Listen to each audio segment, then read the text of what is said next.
Assalamu alaikum and welcome back to this Easter Sunday special edition of Newswatch with me, Mohammed Shafiq. We've been invited by the Respect Party to come and spend the day here in Rochdale at the magnificent Castlemere Community Centre, where George Galloway MP, the leader of the Respect Party, is launching its general election campaign. And now we can talk to George Galloway MP, who's here in Rochdale. George Galloway MP, thank you so much for joining us here on Newswatch. First of all, let's talk about nationally. You know, the Respect Party, you won in 2005. What's your aspirations for the 2010 election? Well, we're standing in many constituencies, not least here in the northwest. But the realistic target we have is winning 3 MPs, going from 1 to 3, which would be a tremendous achievement in any circumstances. But where we have such a tight electoral race, and all the predictions being a hung parliament with no party having an overall majority, 3 could be a really magic number. So which constituencies are they? Obviously my own constituency in Bethnal Green and Bow, I think, will be held by our candidate Abdul Mia, who will be, if he wins, the first ever Bengali Member of Parliament. Birmingham Hall Green, where Salma Yaqub, Councillor Salma Yaqub, would be the first ever Muslim woman Member of Parliament, hijab wearing, Muslim, mother of 3 children, be a shot around the whole world. Everyone would sit up and take notice. A hijab in the British Parliament for the first time. And of course I hope to win against another war minister from the New Labour crew in Poplar Limehouse. So 3 realistic possibilities, but we're also standing in Oldham, in Manchester Gorton. I hope we'll have a candidate here in Rochdale. I think that we're going to surprise a lot of people, because people are fed up of the historic parties, the traditional parties. They see them as people who merely filled their own pockets while slaughtering people in large numbers around the world. It's not a very good platform for an election. Let's just focus on Bethnal Green and Bow. What's been your significant achievement for the people of Bethnal Green and Bow? To be a voice for the voiceless. This victory, as I said on the podium when I won, was for Iraq.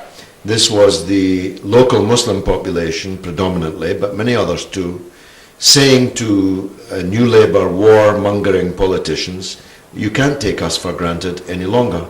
Don't think you can do whatever you like and we have nowhere else to go. Now we do have somewhere else to go.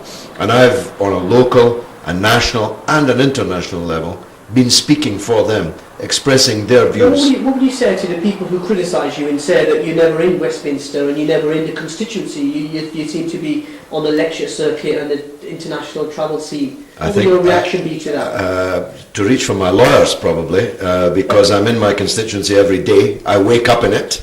I go to my constituency office every morning to take my coffee and open the post and deal with people who come on an emergency basis. And I'm in Parliament every day, as the CCTV cameras prove, and so any libel case would be victorious.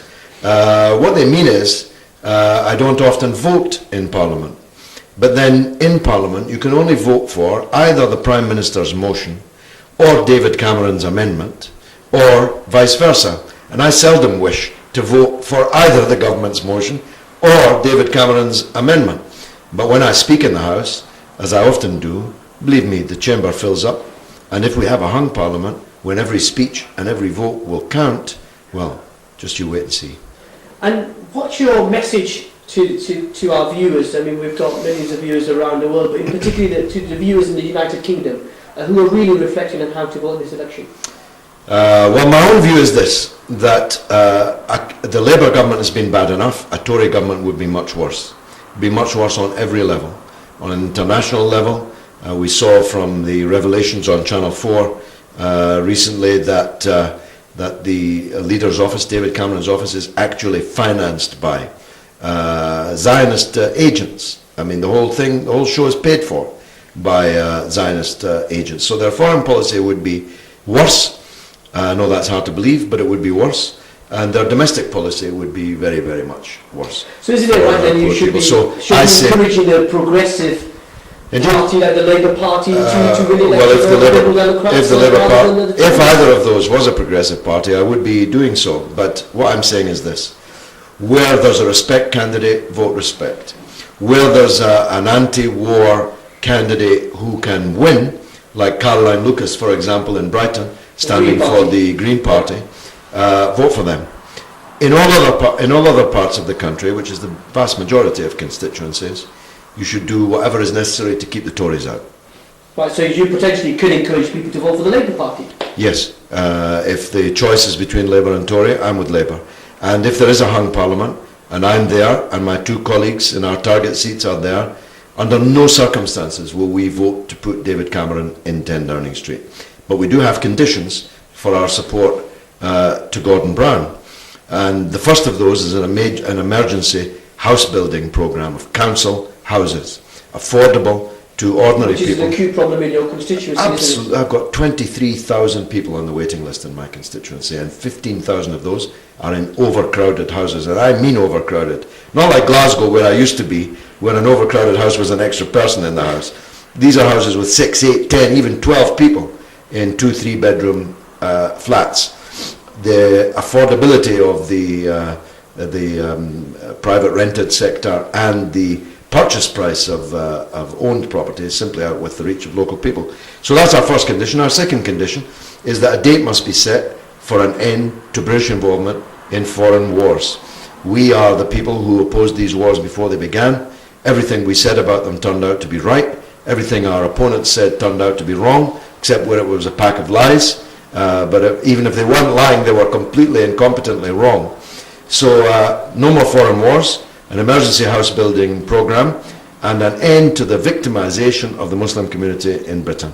Raft after raft of so-called anti-terrorism legislation that actually ends up recruiting more terrorists. What would you say if the Labour Party, as Jack Straw has been saying here, and other senior cabinet ministers who've come to Ummah Channel have said that a vote for the Respect Party is a vote for the Conservatives?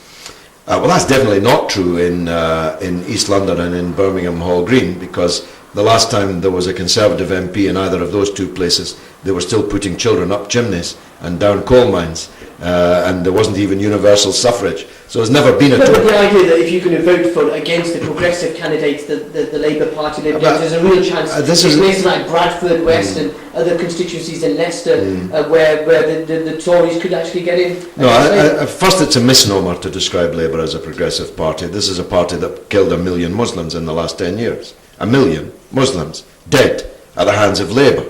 Tony Blair, George Bush.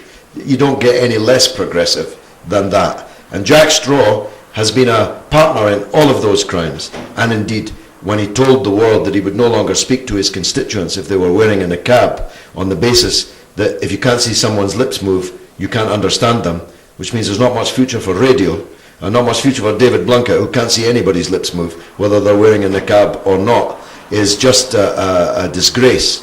No, in the places that we are targeting, there's no prospect whatsoever